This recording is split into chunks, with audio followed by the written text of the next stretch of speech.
Mr. President, our country has a continuing story, it has a persistent tension, and it has a recurring lesson. The bills that are before us today reflect each of these.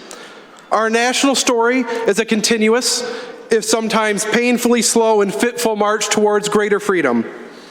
The tension that has always existed in this march is that between the unity necessary to achieve it and the false freedoms that lie in conflict with that unity.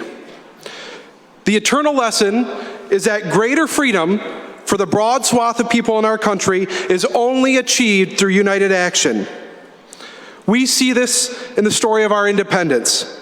We were offered a false freedom, the freedom offered by subjects of the crown. Through united action of the colonies, we achieved greater freedom, freedom from monarchy. We see this in the story of the Articles of Confederation. We were offered a false freedom, states' freedom from each other, and freedom from federal taxation. Through united action of the states, we created our Constitution and a stable, united, democratic government. We see this in the story of our Civil War. We were offered a false freedom of states' rights. Through a painful, hard-fought war, our Union achieved greater freedom, the end of human bondage.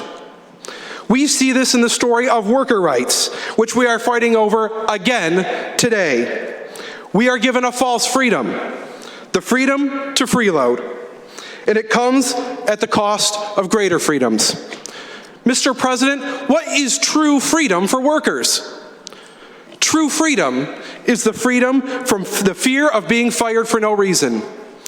True freedom is the freedom to work in safe conditions. True freedom is the freedom to provide for your family and offer opportunity to your children.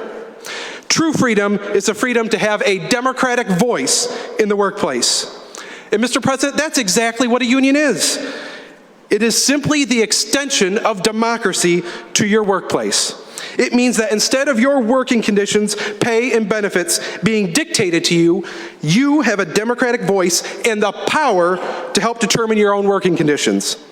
Through this democratic system, a union is the guarantor of worker rights. I think about my grandmother.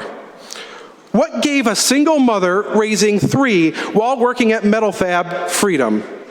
Was it the choice of paying union dues? Or was it the economic security provided by a good union job, the knowledge that she worked in a safe environment and ensured her children would not be orphaned? Was it the right to have a voice in her working conditions? What created freedom for her? Mr. President, a freedom to oppress or be oppressed is no true freedom. These are stories that exist throughout our society. Kathy is a woman working for a small retailer in northern Michigan. There are only 2 employees that close the store and sometimes only 1. She doesn't feel safe when she's the only person in the building. Kathy's unable to leave her checkout to stock the shelves, clean up spills, or take care of issues in the store.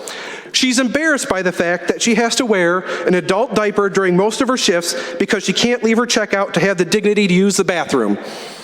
Every night she refills a gallon of water that she keeps under her register, and she packs a PB&J sandwich every day because she knows it doesn't have to be refrigerated and she can keep it under her checkout to eat.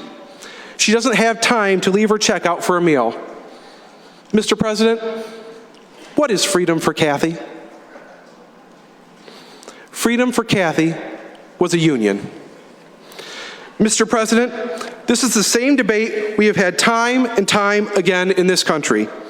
Shall we maintain false freedom, or should we utilize unity and union in order to gain greater freedom for all? Mr. President, I'm lucky that every day I get to look here at Governor Blair, our Civil War governor.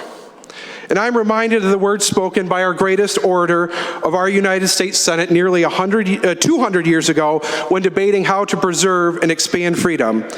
And they are as true today as they were then. Liberty and union, now and forever, one and inseparable. Mr. President, I urge my colleagues to vote yes on these bills to restore workers' rights